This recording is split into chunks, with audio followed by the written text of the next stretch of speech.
Pada hari ini kita akan melakukan yaitu diskusi dan review buku bersama Kak Hanifah Eka Rosyanti. Nah, alhamdulillah pemateri kita pada hari ini sudah datang. Halo Kak Eka. Iya Kak Fatimah, ampun ya telat baru online. Ya, nggak apa-apa Kak. Nah, mari teman-teman kita buka diskusi kita pada hari ini dengan pembacaan basmalah. Bismillahirrahmanirrahim.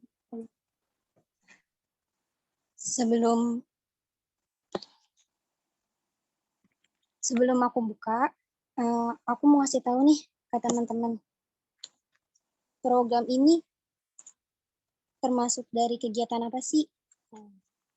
Program diskusi dan review kita kali ini yaitu termasuk ke dalam program literasi di rumah aja. Nah, program ini selalu kita lakukan setiap seminggu sekali. Nah, teman-teman pasti bertanya, apa sih program literasi di rumah aja itu? Program literasi di rumah aja adalah bentuk respon kita terhadap situasi pandemi seperti sekarang ini. Awalnya literasi di rumah aja hanya untuk mengisi waktu masa PSBB awal yang diperkirakan hanya berlangsung sebentar. Namun, pandemi ini masih ada sampai sekarang, dan kami berencana untuk mengadakannya kembali. Bentuk kegiatan dari program literasi di rumah aja ini adalah kita diminta untuk membaca buku, dan dari buku yang kita baca, kita akan meresum buku ini. Nah, setelah kita meresum, maka buku yang telah kita resum itu akan didiskusikan pada forum khusus yang rutin kita lakukan saat literasi di rumah aja berlangsung.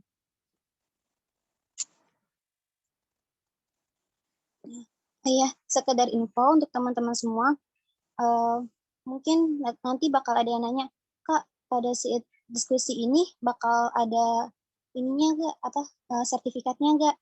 Nah, untuk diskusi setiap minggu ini tidak ada sertifikatnya. Kami menyediakan sertifikat hanya untuk mereka yang mengikuti kegiatan literasi di rumah aja dengan syarat dan ketentuan berlaku.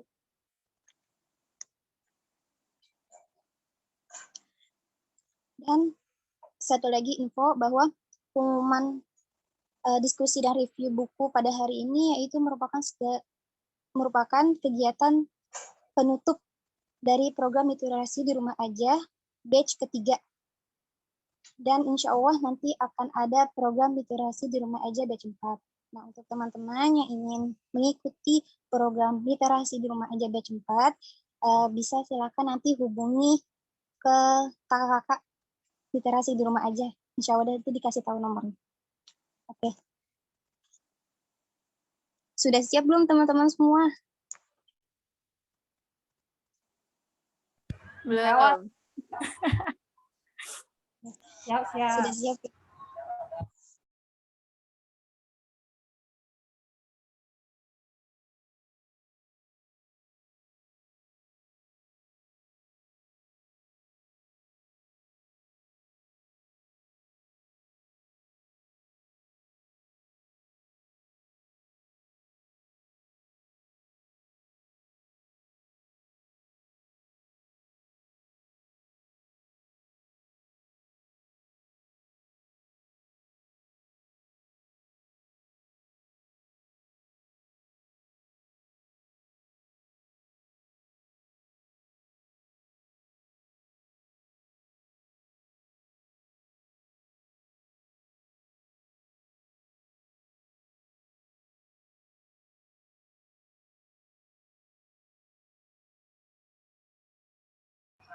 Masih di mute, Kak?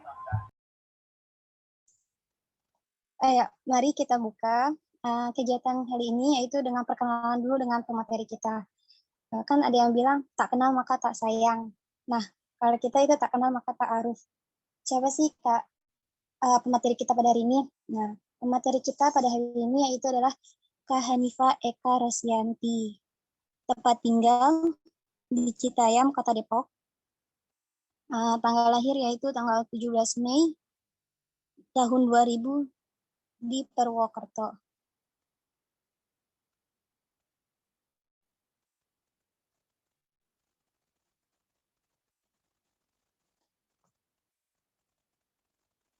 Nah, ini sedikit portofolionya, yaitu rekomendasi kegiatan di rumah aja, baik KSPM, merenung. Afwan, Kak Fatima, yang slide satunya Kecilan kayak. slide satunya aja, soalnya itu saya kirimin CV yang belum diedit lagi. Afwan ya. Oke ya.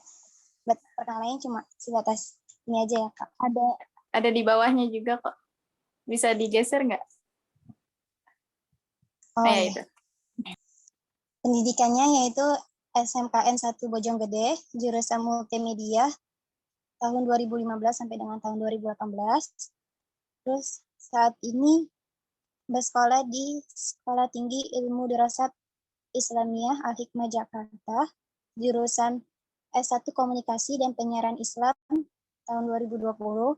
Pengalaman magang yaitu Pustekkom Kemendikbud Ciputat bagian divisi animasi media pembelajaran tingkat SD 1 Agustus pemedia pembelajaran tingkat SD 1 Agustus sampai dengan 30 September 2016. Software Articulate Storyline. Dewan Pers Jakarta bagian layout koran berita 1 sampai 31 Oktober 2016. Software CorelDRAW X7. Pekerjaan saat ini yaitu anggota organisasi kepemudaan kelompok studi pelajar Muslim Kabupaten Bogor, Departemen Kominfo sebagai content creator dan admin Instagram @kspm official. Tools yang digunakan saat ini yaitu Inkscape, software vektor berbasis open source, dan Dell Latitude D820 Windows 7 Home Premium.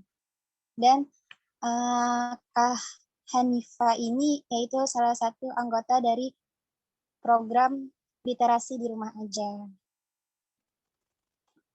Oke. Sudah siap Kak Hanifah? Insya Allah. Ya, oke. Alhamdulillah pemateri kita pada hari ini sudah siap untuk memberikan materi dan ilmu-ilmu yang bermanfaat untuk kita. Nah, untuk teman-teman, sebelum kita mulai, mari kita persiapkan niat kita terlebih dahulu. Semoga ilmu yang kita dapatkan nanti bisa bermanfaat untuk kita dan bisa menjadi tambahan wawasan ilmu kita nanti.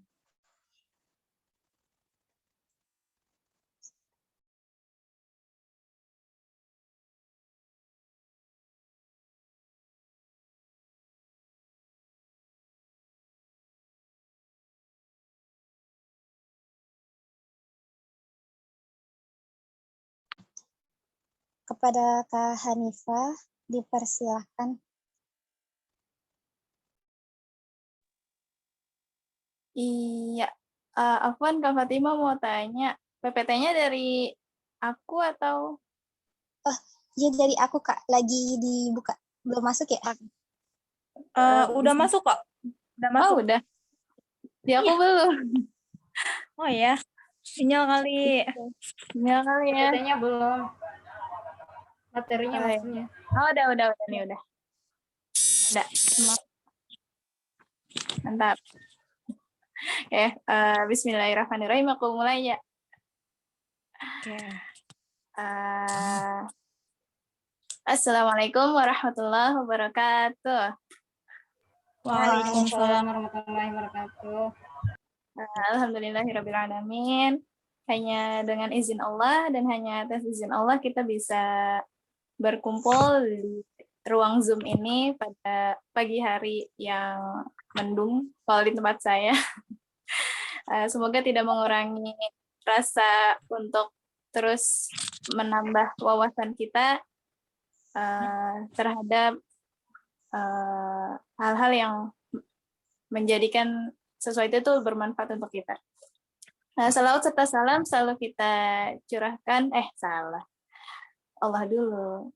Puji serta syukur kita panjatkan kepada Tuhan kita, Tuhan semesta alam, Allah Subhanahu wa taala yang telah memberikan kita nikmat Islam, nikmat sehat, nikmat nafas yang masih bisa kita hirup di pagi hari ini, dan selalu kita curahkan salawat serta salam kepada Nabi kita, Nabi Muhammad Sallallahu Alaihi Wasallam. Dan tadi Afwan CV-nya itu belum aneh edit lagi, jadi jadi bentuknya kayak ngelamar kerja gitu. Oke, hari ini saya membawakan meresum buku yang berjudul Robohnya Dakwah di Tangan Dai. Yang ini buku terjemahan. Boleh di next, Kak? Ya, next lagi. Iya, yang dibuat oleh Fatiakan, Syekh Fatiakan, yang nama aslinya itu Fatih Muhammad Anaya. Di sini Ane izin untuk membacakannya. Syekh Fatiakan ini termasuk di antara pelopor gerakan Islam pada tahun 1950-an dan kepala front aksi Islam di daerah Lebanon. Ia dianggap sebagai kakek dan ideolog terkemuka kelompok Islam Al-Jemaah Islamiyah. Ini kelompok yang beliau buat. Dia memperkasai upaya politik antara Perdana Menteri Fuad Siniora dan sekutunya di satu sisi dan oposisi dalam upaya untuk mengakhiri krisis pemerintahan setelah Perang Israel tahun 2006 di Lebanon. Syekh Yakan ini menikah dengan Mona Haddad yang dengannya dia mendirikan Universitas Islam Swasta, Universitas Jinan di daerah Lebanon. Ia memiliki 4 putri dan seorang putra. Ia telah menulis lebih dari 35 buku yang beberapa di antaranya telah diterjemahkan ke dalam banyak bahasa. Syekh Fatiakan meninggal pada 13 Juni 2009 setelah dirawat di rumah sakit hotel di sehari sebelumnya. Jadi ya buku ini adalah buku terjemahan gitu. Ya. Oh ya. Mungkin buat teman-teman di sini udah sering ya gitu baca buku karangan Ustadz Fatiakan gitu. Mungkin. Tapi kalau buat saya sendiri ini pertama kalinya saya baca buku dari beliau, karangan beliau gitu. Dan ya ini resumnya. Boleh di next, Kak? Lanjut.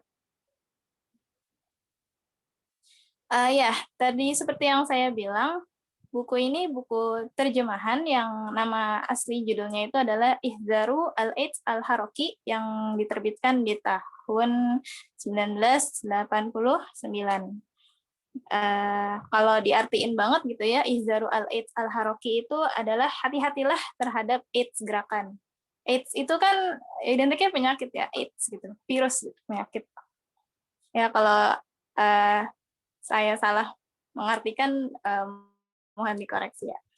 Dan buku ini diterjemahkan ke dalam bahasa Indonesia dengan judul Robohnya Dakwah di Tangan Dai, yang diterjemahi oleh Wahid Ahmadi dan diterbitkan oleh PT Era Adi Citra Intermedia tahun 2018. Buku ini diawali dengan kalimat persembahan oleh Syekh Fatiakan yang sudah saya tampilkan di sini, di slide ini, bisa dibaca untuk memantik gitu para pembaca sebelum memulai pembahasan selanjutnya.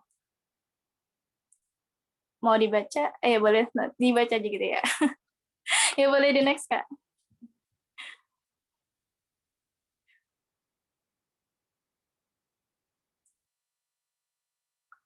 Iya, buku ini diisi dengan 4 bab. Bab yang pertama itu adalah fenomena kehancuran gerakan dakwah di wilayah Lebanon. So pasti kenapa ngambilnya di wilayah Lebanon, karena penulis sendiri ada di wilayah Lebanon. Kalau saya yang menulis berarti di wilayah Citayam gitu. Apa? Itu bab 1. Terus bab 2 itu adalah berisi apa yang terjadi di negeri-negeri Islam. Maksudnya di bab ini dijelaskan gambaran umum gitu yang terjadi di tanah negeri-negeri Islam gitu, kayak di Palestina, kayak di Suriah gitu kan, yang kita sangat tahu gitu keadaannya seperti apa. Terus di bab 3-nya yaitu fenomena keporak-porandaan negeri-negeri Islam, isinya tentang masalah-masalah yang ada gitu kan. Terus bab yang keempat yaitu bagaimana menjaga bangunan dakwah. Nah, di sini di bab 4 ini dijelaskan kiat-kiat nih dari Ustadz Fatih Yakan gitu dalam memberikan solusi bagaimana menjaga bangunan dakwah.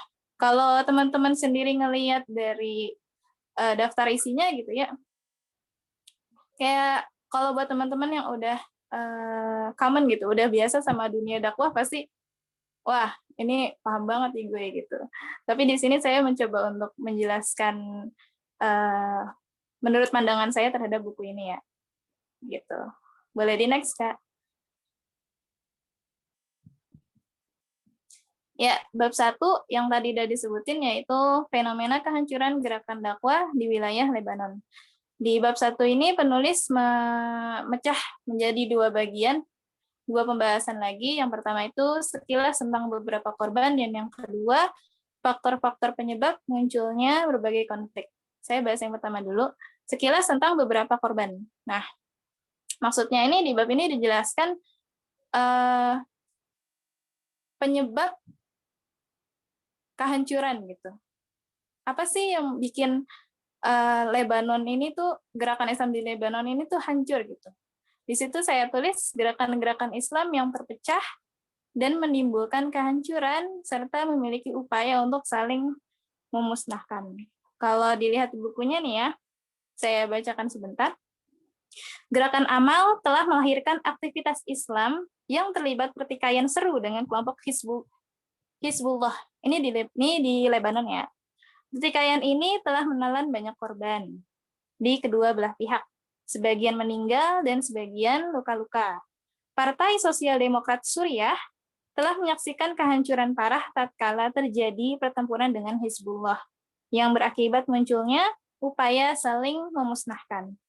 Gerakan Nasriyah terpecah menjadi faksi-faksi kecil, antara lain Al-Murabitun, Persatuan Kekuatan Masyarakat Buruh, Organisasi Masyarakat Nasiri, Kekuatan Nasir, Persatuan Komunis Arab, dan lain-lain.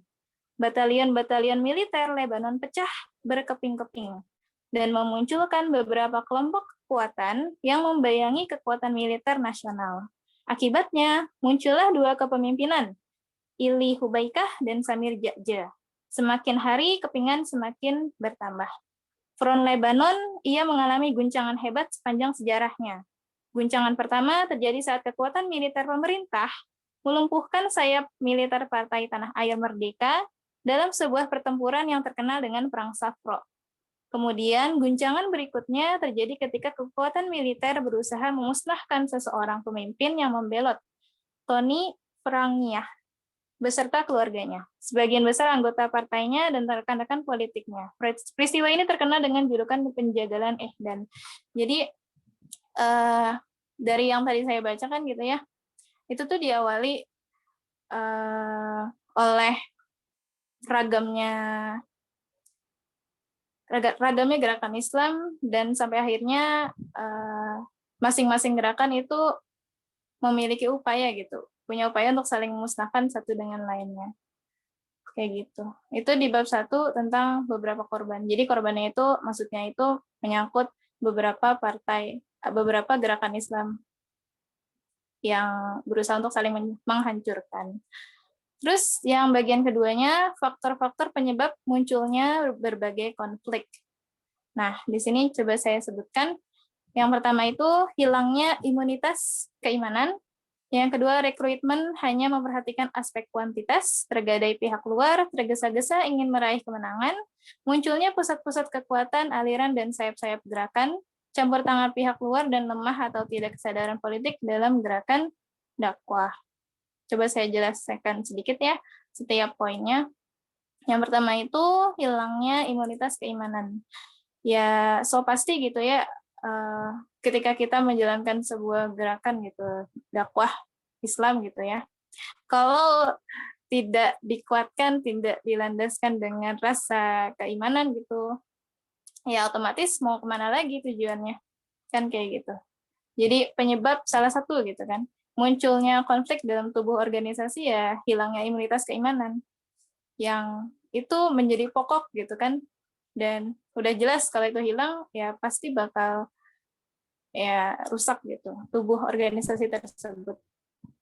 Terus yang kedua, rekrutmen hanya memperhatikan aspek kuantitas. Nah, mungkin kalau kita lihat di negara kita sendiri gitu ya, sebagai muslim mayoritas ya kita patut berbangga dengan banyaknya orang-orang yang sudah punya kesadaran untuk berhijrah gitu ya. Tapi kalau misalnya dalam tubuh organisasi hanya memperhatikan jumlah gitu, hanya menggaung-gaungkan banyaknya pengikut gitu atau banyaknya anggota gitu kan. Nah, itu bisa bahaya tuh. Karena kalau cuma kuantitas yang tidak dibarengi dengan kualitas, nah, bisa jadi gitu kan, bakal menimbulkan kehancuran. Karena kenapa? Setiap orang itu kan pemikirannya beda-beda. Bahkan antara saya dengan teman-teman di sini juga, kalau mungkin ya meresum buku ini, mungkin dengan cara yang berbeda pula. Tapi kalau kuantitas tersebut tidak dibarengi dengan kualitas orangnya, ya maka perbedaan pendapat yang muncul itu akan menyebabkan kehancuran gitu. Ya kayak gitu dulu ya. Nanti panjangnya yang berikutnya di slide berikutnya. Terus yang ketiga, faktornya yang ketiga itu tergadai pihak luar. Jadi maksudnya di sini tuh ada orang-orang bahasanya tuh kayak penyusup gitu ya, yang meracuni dari dalam gitu demi kepentingan masing-masing. Jadi organisasi itu dibawa untuk mencapai tujuannya. Yang jelas tujuannya materi, bukan akhirat. Terus yang keempat, faktornya itu tergesa-gesa meraih kemenangan. Nah, di sini dijelaskan di bukunya tergesa-gesa ingin meraih kemenangan itu salah satu contohnya adalah membunuh pemimpin musuh. Jadi gimana ya caranya kita bisa segera gitu kan menguasai daerah ini misalnya atau ya kayak gitulah. Tapi ya itu dengan cara yang salah gitu. Karena tergesa-gesa itu kan asalnya dari setan ya. Dan ya ada kemungkinan hasilnya atau caranya juga tidak bisa dibenarkan gitu. Terus faktor yang kelima, munculnya pusat-pusat kekuatan, aliran, dan sayap-sayap gerakan. Ya, jadi di tiap-tiap anggota dalam tubuh organisasi gitu kan, kalau ada yang ya membawa aliran-aliran tertentu gitu kan, dijelaskan di buku ini gitu, bisa menyebabkan konflik gitu, karena ya keragaman juga bisa menimbulkan kehancuran. Dan yang tadi gitu, kalau cuman memperhatikan aspek kuantitas tanpa dilihat kualitasnya, tanpa benar-benar dilihat anggota ini benar-benar mumpuni untuk membangun gerakan dakwah ini, ya bersiap-siaplah untuk ya mencapai kehancuran mungkin. Terus faktor yang selanjutnya yaitu campur tangan pihak luar. Nah ini maksudnya di buku ini dijelaskan bahwa campur tangan pihak luar itu kayak kita misalnya di satu tubuh organisasi membutuhkan dana. Dan ternyata ada yang mau mendanai kita. Tapi ya gitu, sumbernya dari yang kayak bertentangan dengan tujuan dakwah kita gitu. Alhasil ya mereka bisa mengontrol kita gitu dengan memakai organisasi kita untuk mencapai tujuan mereka. Ya kalau nggak mau nurut, ya diberhentiin kan dananya. Dan ya itu yang bisa menjadi faktor konflik, ya campur tangan pihak luar tadi yang tidak sejalan dengan tujuan dari organisasi dakwah tersebut. Terus yang terakhir, lemah atau tidak kesadaran politik dalam gerakan dakwah. Jadi kalau cuma bilang kayak ya udah kan organisasi dakwah ya fokusnya sama dakwah aja gitu, maksudnya itu sama agama gitu kan, sama penyebaran nilai-nilai Islam, syariat Islam. Tapi kalau nggak dibarengi dengan kesadaran politik gitu ya politik itu kan mendominasi negara gitu istilahnya. Jadi kalau nggak disadari akan pentingnya politik itu, ya mau kita punya syariat Islam, maksudnya mau kita punya metode yang terbaik sekalipun, kalau kita masih dikontrol dengan orang-orang yang tidak sejalan dengan kita, politik-politik yang tidak sejalan, kita tidak bisa memahami masalah yang ada, ya itu menjadi faktor munculnya konflik. Itu di bab 1 tentang fenomena kehancuran gerakan dakwah di wilayah Lebanon. Boleh di slide? Di next, Kak. Lalu di bab 2, tentang apa yang terjadi di negeri-negeri Islam, penulis membagi menjadi 2 pembahasan. Yang pertama itu fenomena umum dan fenomena sakit. Fenomena umum saya tuliskan di situ, perbedaan, kerusuhan, menanam benih-benih penyakit, serta melontarkan berbagai slogan, ide, dan gagasan yang menarik pada internal organisasi. Jadi kayak tadi gitu, berangkat dari kuantitas yang banyak, itu bisa menyebabkan banyaknya perbedaan, dan ya perbedaan itu bisa menjadi salah satu penyebab masalah gitu. Kalau tidak dibarengi dengan, tidak dilandaskan dengan syariat Islam gitu, dengan memakai kacamata Islam. Terus di fenomena sakit ada fenomena ragam aliran gerakan atau ta'adudiyah, fenomena fanatisme golongan ekstrim, dan fenomena pengasingan diri atau i'tizaliyah. Kalau kita lihat sekilas dari sub-sub di sini gitu kan, mungkin bisa langsung paham gitu apa maksudnya. Fenomena ragam aliran, maksudnya itu banyaknya gerakan gitu. Ustadz Fatih Akan sendiri bilang beliau ini bukan beliau ini melihat keragaman itu bukan suatu bentuk kewajaran, tapi sebagai bentuk kewaspadaan gitu. Karena ya seperti yang tadi saya bilang gitu kan, keragaman itu kan membawa perbedaan pendapat gitu. Sangat jauh berbeda dengan zaman kita dengan zamannya sahabat Nabi gitu. Zaman yang terbaik gitu kan. Zaman sahabat, tabi'in dan tabi'ut tabi'in. Mereka memang ragam gitu. Maksudnya kayak mazhab gitu kan, perbedaan mazhab, perbedaan ya cara pandang gitu, tapi nggak membawa mereka pada kehancuran, pada pertikaian, enggak, karena mereka dilandaskan oleh syariat Islam. Mereka memandang perbedaan pendapat satu sama lain itu dengan memakai kacamata Islam gitu. Jadi niatnya itu mencari kebenaran, bukan mencari pembenaran kayak gitu. Terus fenomena fanatisme yang ekstrim, ya fanatik sama golongannya. Mau golongannya benar atau enggak, ya dia dukung gitu, karena dia udah fanatik gitu kan sama golongannya.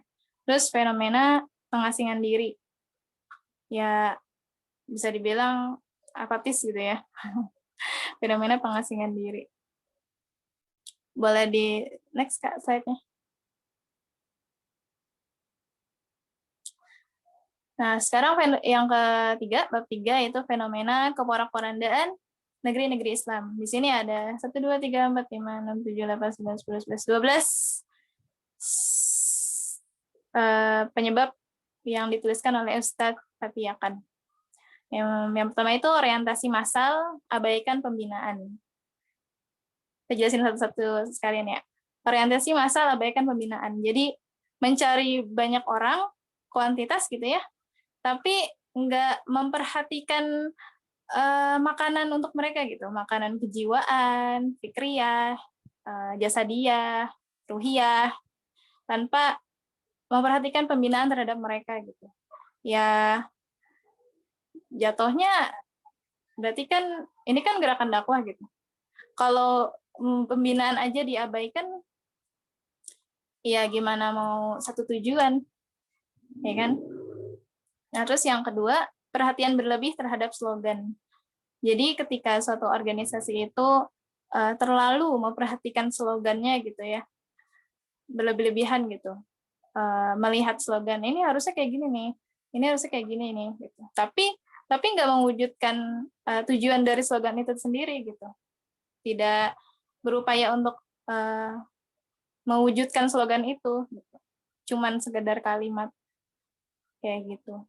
Terus yang ketiga, perhatian berlebih terhadap kuantitas, ya yang udah sering saya tadi bilang, ya memperhatikan jumlah ketimbang kualitas.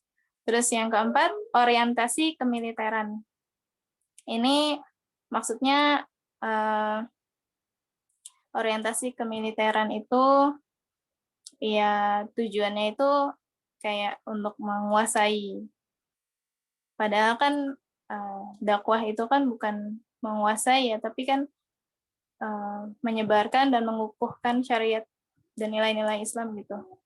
Bukan maksud untuk mencari materi, tapi ya mencari ridho ilahi gitu kan. Terus yang selanjutnya, keterbukaan dalam segala hal. Nah, di dalam buku ini dijelaskan gitu. Ketika suatu organisasi terlalu terbuka, maksudnya tuh mereka sampai nggak menyembunyikan siasatnya gitu. Siasat maksudnya siasat yang baik gitu ya. Kepada semua orang gitu, dibuka secara umum metode-metode, maksudnya rencana-rencananya gitu, dan itu ya menjadi penyebab hancurnya gerakan. Jangan terlalu terbuka gitu terhadap semua yang ada di organisasi. Ada yang harus diketahui oleh internalnya saja, ada yang disiarkan. Terus yang selanjutnya, tiadanya kesadaran ya, bukan keadaran. Kesadaran politik. Ya, yang tadi udah disebutin, kalau kita cuman berfokus pada bagaimana dakwah ini bisa menyebar tanpa melihat situasi politik yang ada di wilayah tersebut, tanpa mengkritisi, tanpa berpikir gitu, kita ini ada di wilayah mana, dan memakai sistem politik yang seperti apa gitu, dan membawa dampak apa bagi organisasi kita di sini gitu, membawa dampak apa bagi penyebaran dakwah kita di sini. Kalau itu tidak disadari, ya akan kesulitan untuk menggerakkan dakwah kita. Terus yang selanjutnya jalan pintas. Ini yang disebutin yang bab sebelumnya. Jalan pintas itu ya tadi kayak membunuh gitu. Kayak maunya tergesa-gesa gitu dalam meraih kemenangan. Terus yang selanjutnya lemahnya aspek pendidikan. Ini menyangkut ke pembinaan sih. Kalau lemahnya pendidikan itu kan bisa disebabkan oleh metode pembinaannya yang lemah, atau emang pembinanya atau mentornya yang lemah. Kalau kita nggak memperhatikan kualitas pembinaan gitu, kualitas pendidikan yang ada, ya gitu deh jadinya. Terus yang selanjutnya membudayanya gibah dan namimah. Kalau yang kita tahu kan gibah dan namimah gitu. Gibah dalam satu organisasi itu diperbolehkan, kalau kata Ustaz Fatia kan di sini intinya diperbolehkan untuk mencari solusi gitu. Misalnya pemimpin yang lagi belok nih dari jalurnya, maka harus ada konfirmasi gitu dari satu atau beberapa orang yang mengkonfirmasi ke tingkatan di bawahnya pemimpin gitu kan, bilang gitu, cerita kayaknya ini ada yang salah deh gitu. Tapi kalau ternyata gibahnya itu keburukan gitu ya, dengan mengkritik satu sama lain, kayak mengkritiknya itu maksudnya yang nggak membangun gitu, mencari-cari kesalahan, terus mengadu domba antara satu dengan lainnya, ya bakal hancur. Terus yang selanjutnya, lunturnya kepercayaan terhadap pemimpin. Nah ini nih, jadi bahaya. Kalau kita sendiri aja udah nggak percaya sama pemimpin, mau dibawa kemana lagi organisasinya. Dan alhasil akan menyebabkan adanya orang-orang yang dominan gitu di organisasi tersebut, yang bisa jadi orang tersebut ya memanfaatkan kondisi teman-teman yang tidak percaya dengan pemimpin dalam meraih tujuannya sendiri, meraih materi. Terus munculnya sentral kekuatan dalam pertahanan. Nah, ini juga sih, munculnya sentral kekuatan itu maksudnya di sini didominasi gitu oleh satu orang yang bukan pemimpin. Terus yang terakhir, kegagalan dan kehancuran bangunan gerakan. Ini kayak kesimpulan dari beragam fenomena yang udah disebutin sebelumnya, yang orientasi masalah baik pembinaan, dan lain-lain, yang akan membawa kegagalan dan kehancuran bangunan gerakan. Kayak gitu di bab 3 tentang keporak-porandakan negeri-negeri Islam, penyebab-penyebabnya. Next, Kak. Terus di bab yang terakhir, Ustadz Fatihaka menuliskan di sini solusi gitu. Bagaimana menjaga bangunan dakwah? Yang pertama, tegakkan bangunan di atas landasan takwa kepada Allah. Lalu kukuhkan ukhuwah karena Allah. Bangunlah fondasi saling wasiat dalam kebenaran. Tegakkan tradisi syura, menjalin hubungan dengan penuh rasa cinta dan kasih sayang. Tegakkan landasan sukarela dalam bekerja. Sungguh-sungguh dalam menjaga nilai-nilai syariat dan dakwah. Bangunlah penguasaan dan pemahaman, strategi dan organisasi, dan perhatikan kelengkapan dan keseimbangan. Kalau boleh saya simpulin di bab 4 ini, intinya adalah yang pertama, mengaktifkan kembali aktivitas keimanan kita. Yaitu tadi, melandasi diri kita gitu kan. Membentuk diri kita untuk menjadi seorang yang bertakwa kepada Allah. Karena itulah titik balik gitu. Ketika suatu organisasi itu melenceng, pasti ada yang salah di bagian imannya. Gitu. Ya, salah satu faktornya. Ya, nggak cuma iman doang sih. Terus, yang kedua, inti bahasan di bab 4 ini, selain menegakkan aktivitas keimanan kita, yang kedua itu adalah menyadari metode-metode yang kita gunakan gitu. Apakah sudah sesuai dengan syariat yang ada, kayak menegakkan tradisi syuro. Nah, syuro ini sangat penting gitu dalam badan organisasi gitu kan. Kalau bukan syuro kan namanya berarti kan otoriter gitu. Itu kan nggak baik. Terus yang ketiga intinya saling peduli, saling memahami antara satu dengan lainnya. Seperti di Quran surat Al-Asr ayat 3 gitu kan. Saling menasehati dalam kebenaran. Dan juga maksudnya saling memahami, saling peduli ini juga ya nggak cuma atas dasar proker atau bahkan tujuan yang ingin kita capai di dakwah ini, tapi juga peduli akan rasa kasih sayang gitu. Kayak antara pemimpin dengan yang dipimpin itu bukan cuma sekedar pemimpin dan yang dipimpin, tapi juga membangun koneksi hati gitu antara satu dengan yang lainnya. Terus yang terakhir, inti dari bahasan bab 4 ini yaitu memperhatikan tawazunnya gitu. Maksudnya keseimbangan yang ada di badan dakwah, badan organisasi tersebut.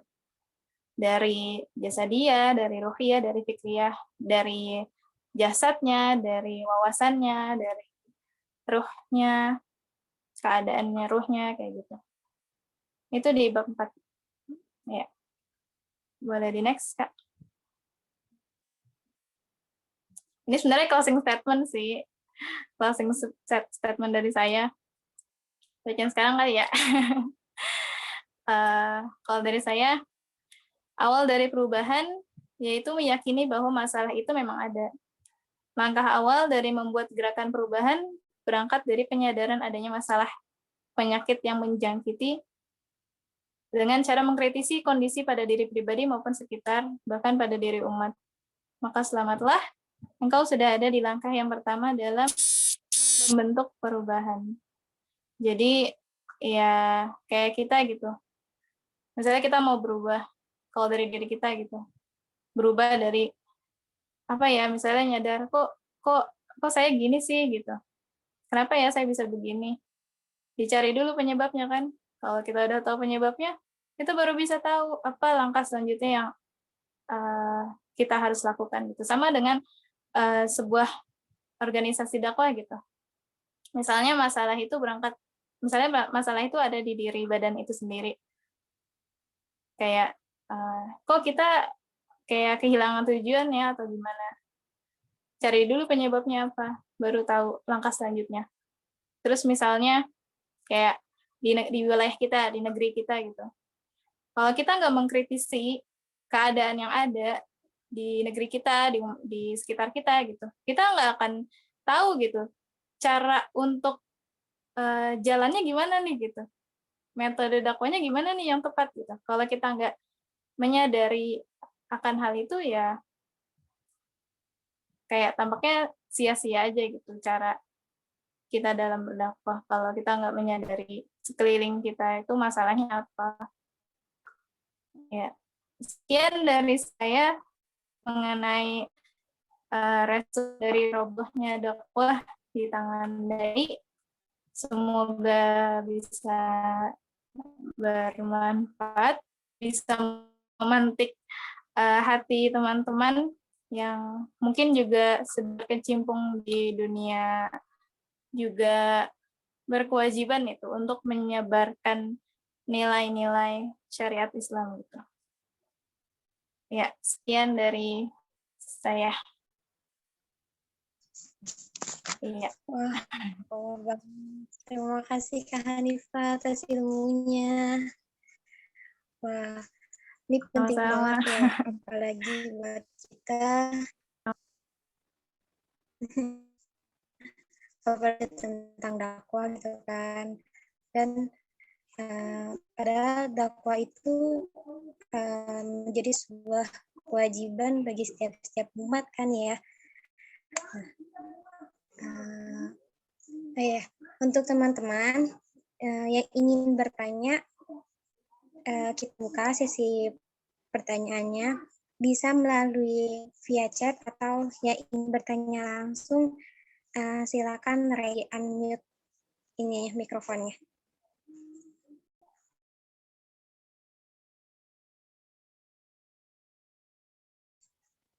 Silakan kepada teman-teman yang ingin bertanya.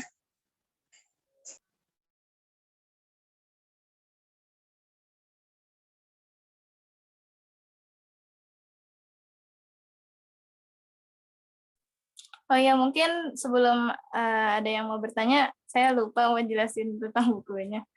Jadi buku ini versi terjemahannya itu apa ya? Apa sih namanya? Paket mudah dipegang gitu. Dan juga bahasanya juga nggak yang berat gitu, nggak yang baku banget, tapi friendly gitu. Kita bisa bahasanya mudah untuk dipahami gitu. Dan juga untuk orang yang baru banget baca buku ini, jangan khawatir untuk nanti kalau ada istilah-istilah yang kayak misalnya apa ya istilahnya ya, misalnya harokah atau misalnya istilah apa lagi ya, kayak tentang Islam-Islam gitu, itu dijelasin di sampingnya dalam kurung. Kayak misalnya ukhuwah, misalnya belum ngerti kata ukhuwah, di sini jelasin gitu, ukhuwah dalam kurung persaudaraan dan kata-kata yang lainnya. Kayak gitu sih. Jadi ini kalau untuk memantik rasa kita, membangkitkan gitu kan, rasa ingin berdakwahnya kita gitu, ingin menjadi bermanfaat di pada diri kita dan sekitar kita, ini cocok banget sih. Ini gampang, bahasanya mudah dipahami, kayak gitu. Itu aja sih.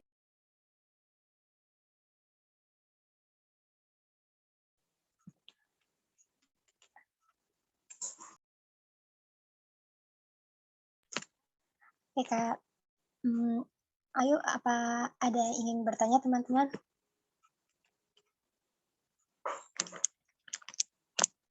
Wah, ini ada orangnya apa enggak ya? Apa jangan-jangan pada tidur ya? Saking materinya. Aduh.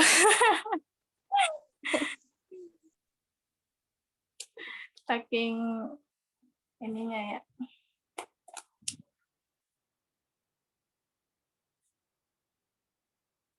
Oh ya, lagi deh. Masih hidup. Di buku ini juga dilengkapi oleh dalil-dalil. Jadi Ustadz Fatih Yakan itu berargumentasi bukan berarti tanpa didasari dalil yang ada gitu. Dari sini lengkap tanpa kita harus cari-cari lagi gitu. Ya emang nggak semuanya, cuman beberapa gitu, berupa dalil yang bisa dituliskan di sini. Iya, mungkin karena buku ini juga apa ya, pasti teman-teman juga udah baca sih kayaknya. Iya gitu sih. Saya salah bawa buku kayaknya. Tapi semoga buku ini bisa apa ya, kalau yang udah baca tuh nge-reminder lagi gitu loh. Semangat dakwahnya udah sampai mana nih? Gitu. Insyaallah.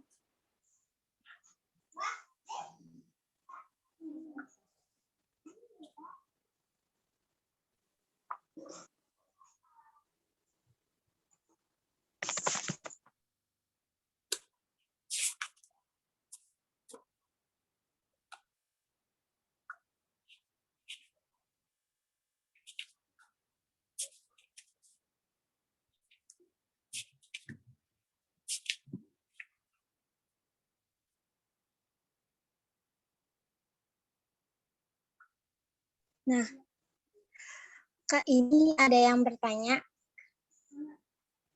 Iya, semoga bisa dijawab. Oh, pertama dari Kak Rofi, Kak Abdurrahman, Kak Hamas ya, yang salah dari Kak Hamas, yaitu gimana agar kita tetap berada di jalan dakwah, dan bukankah di Al-Quran bahwa agama Allah itu pasti menang atau dijaga, itu gimana? Langsung jawab nih. Boleh apa mau langsung? Oh ya, udah langsung jawab aja ya. Tadi apa pertanyaan saya lupa. Pertanyaannya yaitu gimana agar kita tetap berada di jalan dakwah, dan bukankah di Al-Quran bahwa agama Allah itu pasti menang atau dijaga, itu gimana Hale? Ada di bagaimana cara istiqomah ya gitu ya. Ada di chat ya? Ya Kak. Oh, ya. Gimana caranya? Oke, makasih Kak Fatimah. Gimana caranya kita bisa istiqomah dalam berdakwah? Ini dulu yang dijawab ya. Kan ada dua tuh. Balik lagi ke niat kita dalam berdakwah gitu kan. Buat apa sih? Sebenarnya kita ngapain sih gitu. Bahkan nggak cuma dalam berdakwah gitu, dalam melakukan segala aktivitas, kita harus tahu gitu. Apa sih alasan kita dibalik mengerjakan sesuatu? Contoh kasusnya dalam dakwah gitu. Ngapain sih kita berdakwah gitu? Kalau niat kita udah ada gitu kan, niatnya benar gitu, karena mencari ridha Allah gitu kan, ya udah. Kalau buat istiqomah emang rumusnya balik lagi ke belakang, niatnya apa gitu, niatnya di sini mau ngapain, niatnya mau cari apa, mau cari ketenaran atau mau menyebarkan kebenaran gitu. Itu kalau menurut aku ya.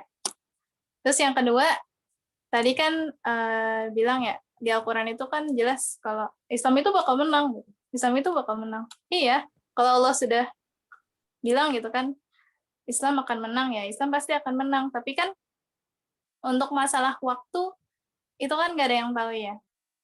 Dan kita dalam memandang ayat tersebut, mau menangnya kapan, itu masalahnya ada di diri kita. Kita mau bergerak atau enggak, kita mau jadi agen, jadi salah satu orang yang terlibat dalam kemenangan itu, atau enggak mau gitu. Untuk masalah kapan menangnya, ya itu bukan jadi tujuan kita gitu. Tapi tujuan kita dalam berdakwah itu, ya berusaha semaksimal mungkin untuk terus berada di atas jalan dakwah ini. Dan untuk masalah menangnya, ya itu mah diserahin sama Allah gitu. Yang penting kita hidup dan mati di atas jalan kebenaran. Itu jawaban menurut aku.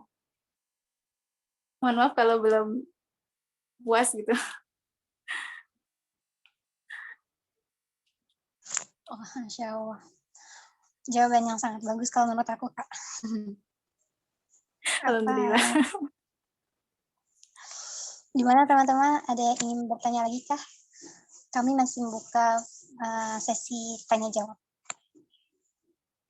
Mungkin untuk teman-teman yang ingin bertanya langsung, dipersilakan.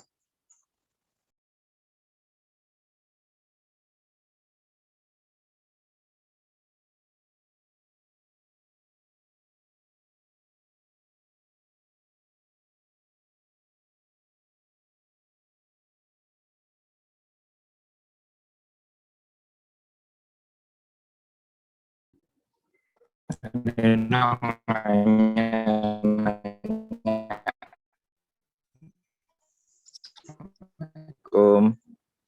Waalaikumsalam warahmatullahi wabarakatuh. Ya udah angkat tangan tapi nggak direspon, sorry. Buka mic. Apa? Enggak kali. Iya, Kak. Silakan, Kak. Ini aneh mau sangat ada apa gitu Anda. Kalau kita melihat fenomena sekarang kan banyak dai itu dakwah atau berapa itu adalah dengan yang keras. Nah, kita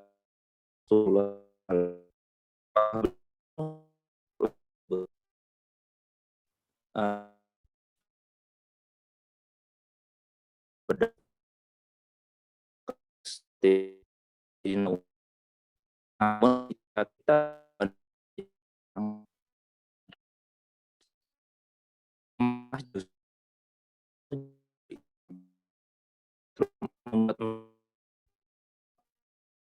di hobi atau yang terjadi itu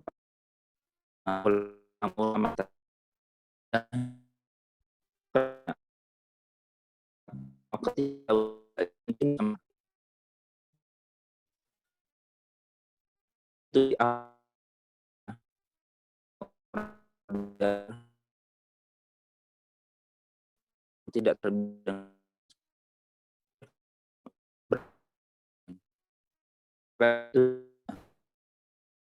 itu juga satu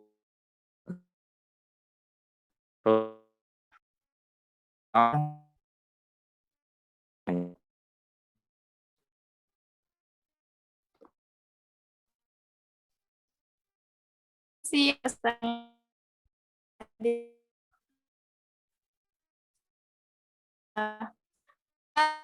yang menjelaskan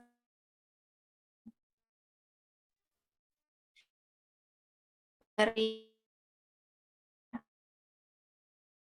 itu kan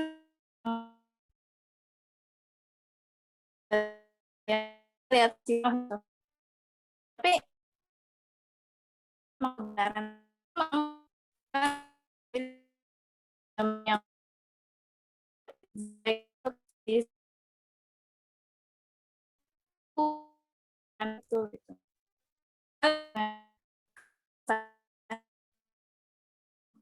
Tidak kebenaran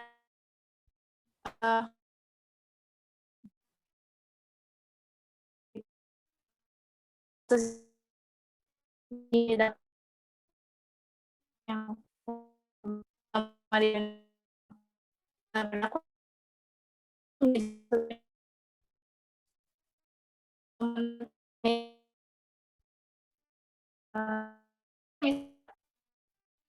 apa bisa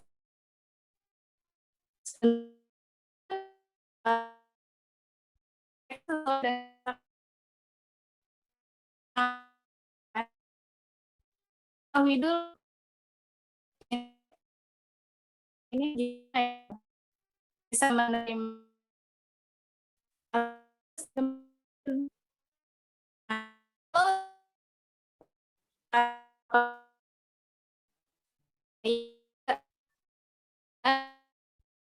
ya ketika tersebut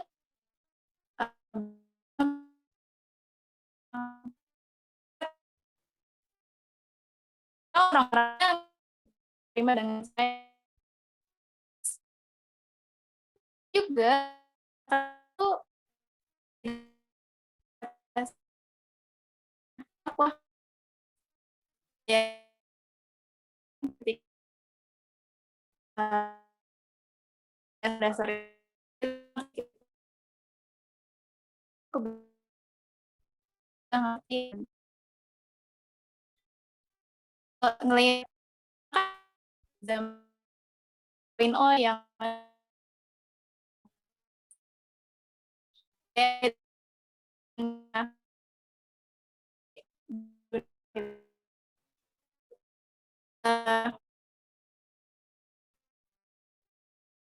tidak benar itu ketika saya tahu membawa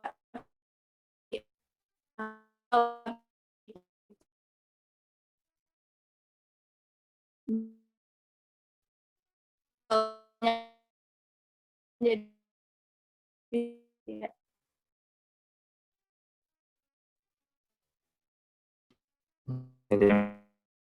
sama-sama.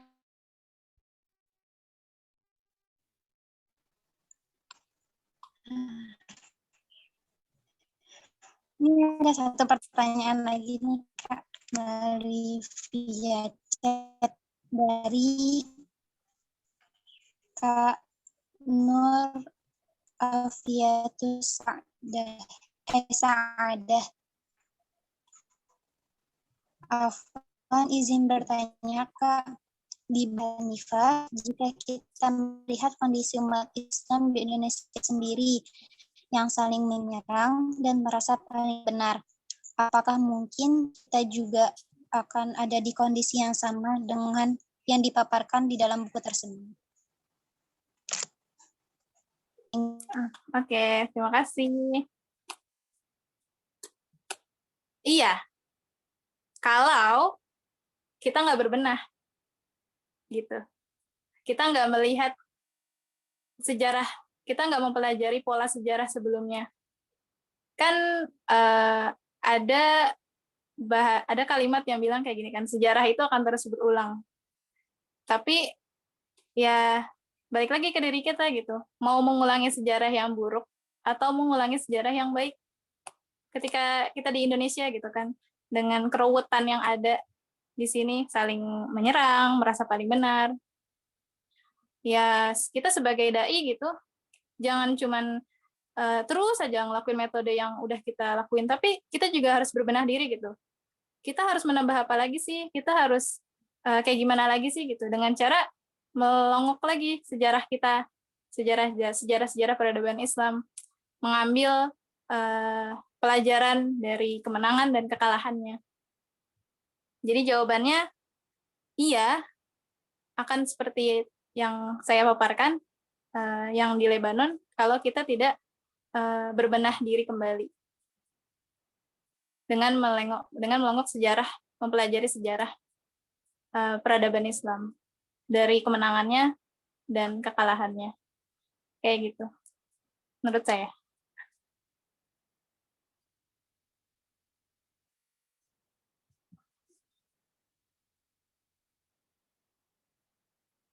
Oh iya Ki.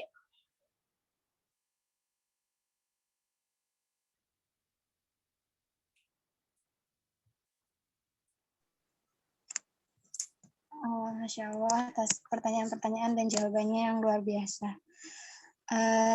Untuk teman-teman, masih adakah yang ingin bertanya? Jika ada yang ingin bertanya, kita masih persilahkan. Kak, izin bertanya boleh Kak? Boleh.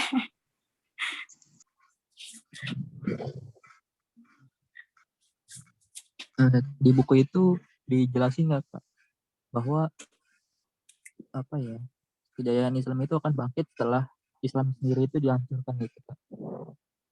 Afwan Kak Ritsi, boleh diulang?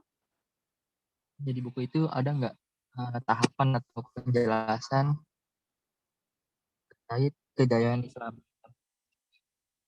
dalam pelaksanaannya atau dalam prosesnya. Jelasin nggak ada proses di mana Islam itu dihancurkan dulu sebelum akhirnya mendapatkan kejayaannya. Karena kan tadi Kak Hanifah juga bilang bahwa apa sejarah itu kan berulang kan. Iya, Sedangkan iya. sejarah Islam itu yang pertama asing dan baru kemudian berjaya gitu Kak. Iya. Iya.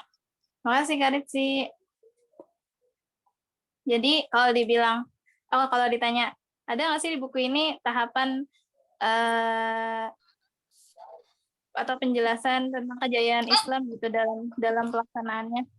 Itu kan pertanyaannya ya. Kalau dibilang kayak gitu, nggak ada sih.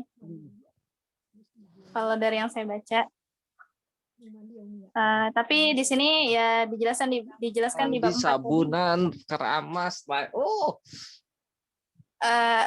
Dijelaskan di bab 4 tentang menjaga bangunan dakwah gitu. Cuma dijelasin bagaimana menjaga bangunan dakwahnya.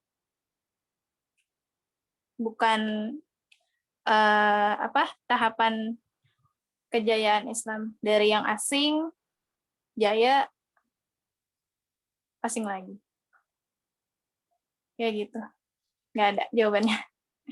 Kalau dari Kak Hanifah meyakini itu enggak? Meyakini bahwa Islam ini dihancurkan dulu baru kemudian bisa berjaya gitu Kak. Iya, yakin dong. Kan, saya nggak inget sih ada hadis atau apa gitu. Ya Islam itu kan datang dalam keadaan asing. Terus akan berjaya dan akan menjadi asing kembali gitu. Ya kalau dilihat dari perkataan itu, ya kita harus percaya gitu. Maksudnya sumbernya dari mana saya lupa gitu. Tapi ya yakin sih kalau saya. Kalau ditanya yakin ya iya, yakin. Tapi nggak tahu kapan jayanya. Tapi yang pasti ya kita harus turut berpartisipasi gitu. Bahkan mati di atasnya. Insya Allah. Gitu.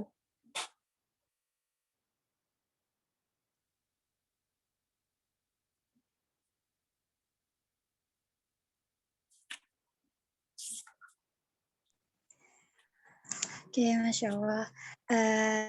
Ada lagi kah teman-teman yang ingin bertanya? Mungkin kita persilakan satu pertanyaan lagi. Afwan. Oke, bismillahirrahmanirrahim. Assalamualaikum warahmatullahi wabarakatuh. Waalaikumsalam warahmatullahi wabarakatuh. Selamat pagi, Kak Hani. Pagi, Kak Nurul. Sehat ya?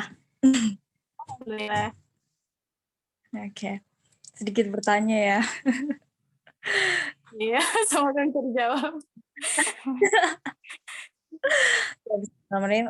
Saya ngambil poin dari bab 3, yaitu lunturnya kepercayaan terhadap pemimpin. Tadi Kak Eka bilang bahwa kita kalau tidak percaya dengan pembinanya, gimana dakwah ini harus berjalan. Nah, kalau kita lihat sikon sekarang ya, gimana kita mau, intinya masyarakat Indonesia ini percaya dengan pemimpin, sedangkan sudah terbukti dengan cara kinerjanya kurang baik. Gimana kita menghadapinya? Itu aja, cukup. Terima kasih.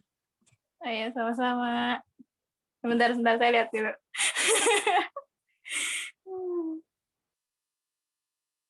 Nih, saya baca paragraf dulu ya. Bentar. Dalam kondisi... Oh iya, sok mangga. Iya. Nah, di sini, di paragraf ini dibilang kayak gini. Dalam kondisi tertentu, terkadang seorang pemimpin teraniaya. Sedangkan jika ia keluar dari tanggung jawab, maka yang akan muncul adalah kerusakan dan bencana.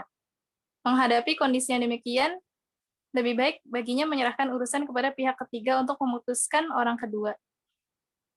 Dengan demikian, ia akan terlepas dari celaan dan terjauh dari syubhat serta tanggung jawab.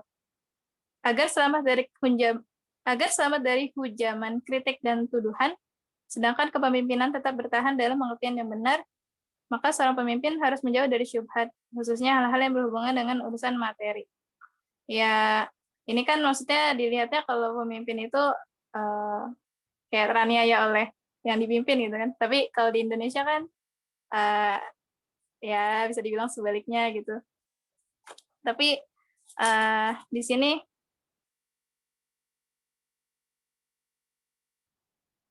mana ya? Rasulullah bilang ya tetap taat gitu. Asalkan pemimpin itu tetap menegakkan sholat di hadisnya gitu kan. Jadi kalau ngelihat sekarang pemimpin kita kan muslim ya, Islam.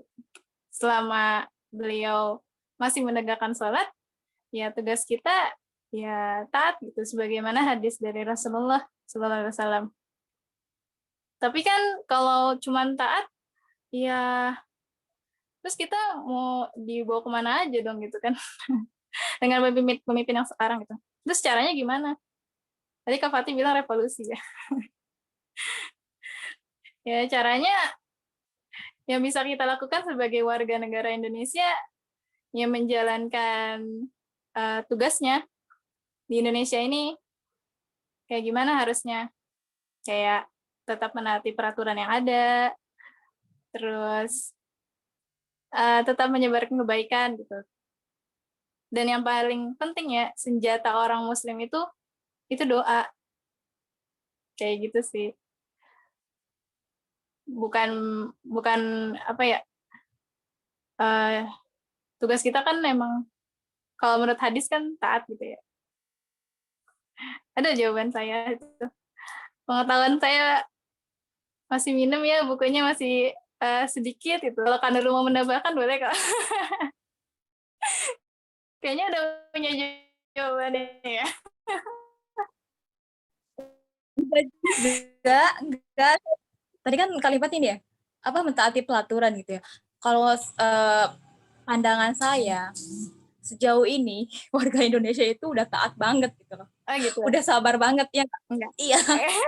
Tapi malah sebaliknya gitu kan, dari pihak yang mengelola apa namanya undang-undang itulah yang ngejebak dia sendiri gitu. Gimana itu para dakwah itu harus gerakannya gimana itu? Gitu. Dakwah ya. Kalau dilihat dari para dai, ya jelas taat gitu ya. Tapi kan di luar dari dai kan ya nggak semua orang taat sama peraturan. Gimana gerakan dakwah gitu kan dalam kondisi seperti itu? Kalau dari yang saya tahu gitu ya, pertama adalah menumbuhkan rasa berbangsa kepada tiap diri rakyatnya. Kalau rakyatnya sendiri aja apatis gitu kan, nggak semua orang peduli sama Indonesia, termasuk saya dulunya. Jadi kalau tiap kita nih para dai nih, misalnya peduli banget gitu kan, udah ini ada yang salah nih sama negeri ini gitu. Tapi kalau dari rakyatnya, kebanyakan rakyatnya juga nggak peduli, ya kita kayak capek aja gitu loh. Dan tugas kita yang pertama menyadari rasa berbangsa dulu kepada tiap-tiap rakyatnya. Dengan cara apa menyadarinya? Ya itu tadi, menyiarkan sejarah Indonesia. Dulu Indonesia dibangunnya kayak gimana sih gitu perjalanannya. Bisa kita tarik garis besarnya itu kan karena dakwah, karena Islam, berdasarkan dari Islam, atas semangat pejuang pada tokoh Islam. Alhasil bisa membawa kemerdekaan gitu. Kalau membuat perubahan, ya kita nggak bisa gerak sendiri gitu dari para dai, tapi kita juga harus semuanya gitu, semua rakyat ya gitu. Jangan apatis. Jadi tugas kita para dai ya itu. Yang pertama menyadarkan rasa berbangsa dulu kepada rakyat Indonesia gitu. Itu kalau dari yang Ane tahu ya, yang saya tahu. Oh iya, tambahannya jangan cuman menggaung-gaungkan sejarah gitu, tapi juga turut berdakwah, menyampaikan nilai-nilai keislamannya juga gitu. Ya sejarah Indonesia kan juga dibangun atas dasar semangat para tokoh pejuang Islam. Yaitu tadi ditambahkan dengan landasan menyebarkan yang benar gitu. Itu kalau dari aku.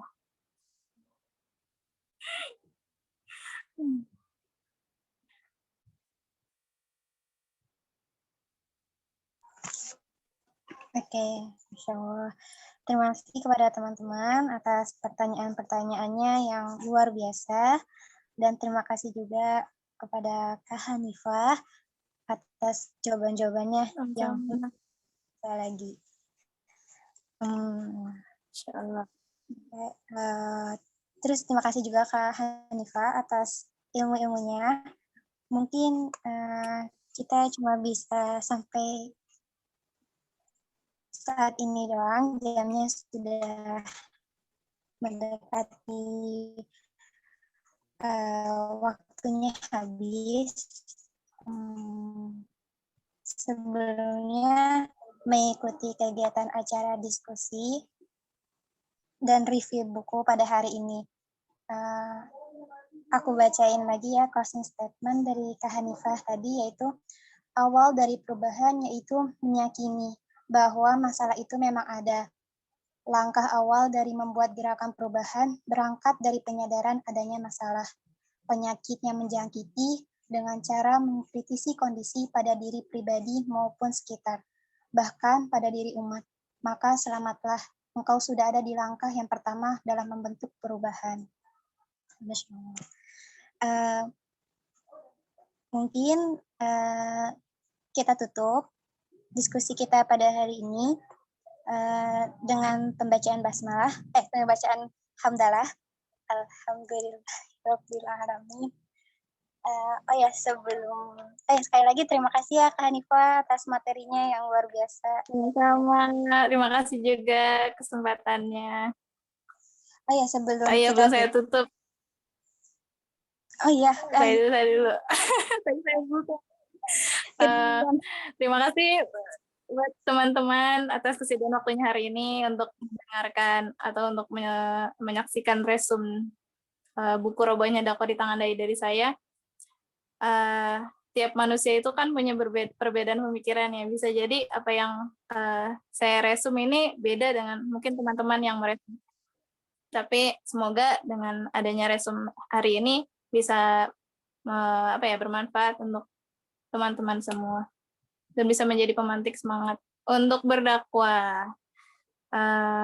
Kurang lebihnya saya mohon maaf. Wabillahi taufiq wal hidayah. Assalamualaikum warahmatullahi wabarakatuh. Waalaikumsalam warahmatullahi wabarakatuh. Jazakallahu khairan. Baik. Ya, sebelum kita tutup acaranya, ada satu pengumuman lagi, yaitu karena pada diskusi hari ini sekaligus penutupan komunitas literasi di rumah aja, batch 3, kami ingin mengumumkan yaitu peserta terbaik selama kegiatan program literasi di rumah aja. Mungkin kepada Kak Radzi dipersilahkan. Ya, bismillahirrahmanirrahim. Assalamualaikum warahmatullahi wabarakatuh. Waalaikumsalam warahmatullahi wabarakatuh. Alhamdulillah, syukuran jazakumullah khair kepada teman-teman semua yang telah mengikuti program literasi di rumah aja mulai dari agenda awal sampai dengan agenda hari ini.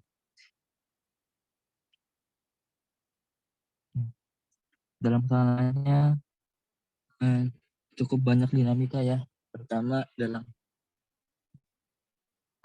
mengisi hari-hari kita, karena pernah dalam 1 minggu itu kita hampir nggak ada diskusi di grup.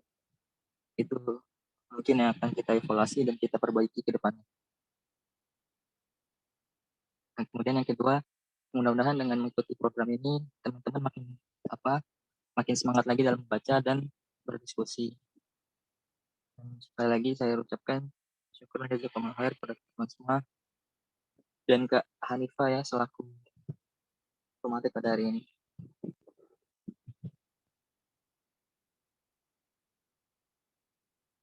Iya Kak, jadi setelah kita dari panitia ya berunding, kita sepakat untuk menisbatkan peserta terbaik itu kepada Kak Hanifah. Saya selaku ketua pelaksana mengucapkan barakallah fiik kepada Kak Hanifah. Mudah-mudahan ini menjadi pemantik ya untuk Kak Hanifah untuk lebih lebih semangat lagi dalam berliterasi dan dalam berkegiatan. Sekali lagi barakallah fiik.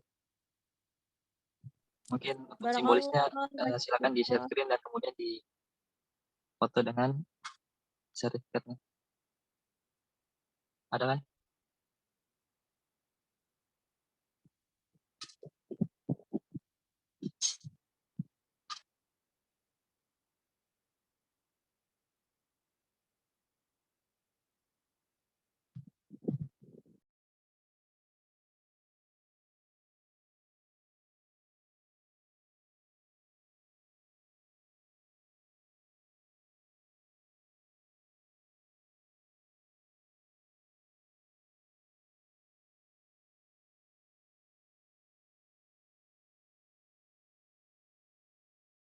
Kak Fatimah boleh minta tolong share screen nggak yang itu, yang apa? Ya sertifikatnya itu biar dia foto sama Kak Hostnya siapa nih? Hanifah. Yang bisa ini screen.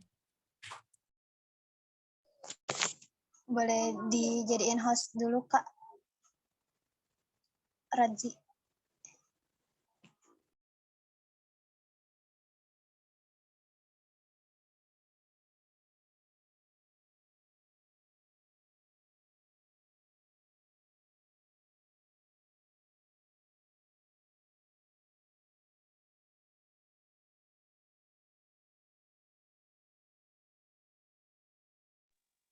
Udah Kak.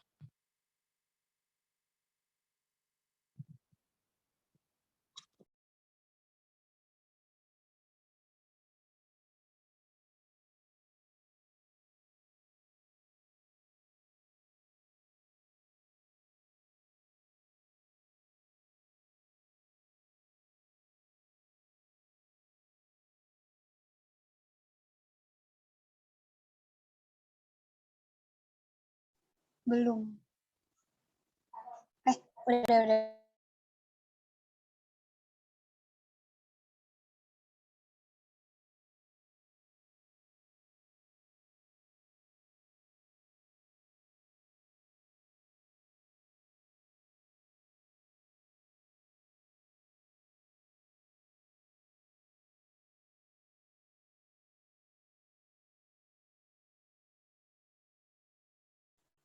Sudah muncul belum, Kak?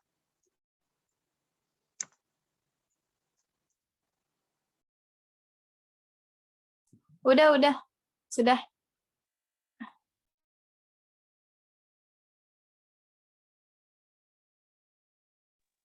Ya silakan Kak Hanifah untuk berpose dengan sertifikatnya.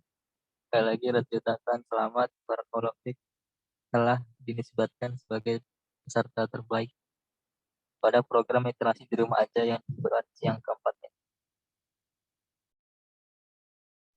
Jangan lupa dipoto tuh, diupload ke story WA kan. Mantap. Ini nggak sih apa pemberitahunya di grup literasi? Iya. Jangan lupa juga teman-teman. Nanti kita sebarkan di seluruh grup yang ada di Indonesia. Masya Allah. Barakallahu fikum. Barakallah lagi Pak, Masya Allah. Gimana udah di foto belum? Tanpa Dia foto ya? Udah. Bagus nggak? Siapa yang foto? Udah Kak. Udah belum? Oh, udah. Udah. Siapa? Hitung. Udah keterima belum? Udah nyampe belum sampai rumah? Wah, belum nih mana? Siapa yang ini yang screenshot siapa? Apa aja? Yang pakai laptop di screenshot ya. Aja yang pakai laptop. Udah ya? Udah belum?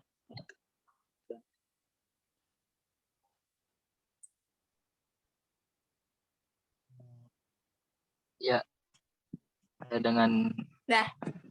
berakhirnya sesi dokumentasi ini, berakhir pula program literasi di rumah aja yang ke batch 3 ini. Terima kasih dan sampai jumpa di batch yang ke-4 insya Allah. Rajin kembalikan ke Kak Fatimah.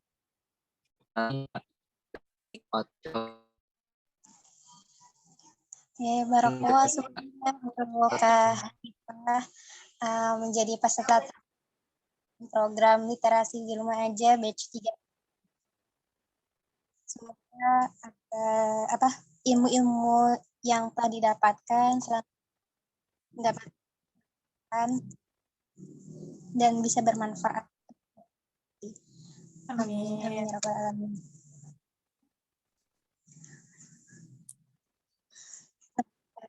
Sekali lagi saya ucapkan kepada pada kegiatan diskusi pada hari ini. Semoga ilmu yang didapatkan bisa bermanfaat untuk kita semua dan mengajarkan kita akan pentingnya jalan dakwah kita pada saat ini. Mari kita tutup hari ini dengan bacaan hamdalah, alhamdulillahirabbil alamin, dan doa kafaratul majlis. Subhanakallahumma wa bihamdika.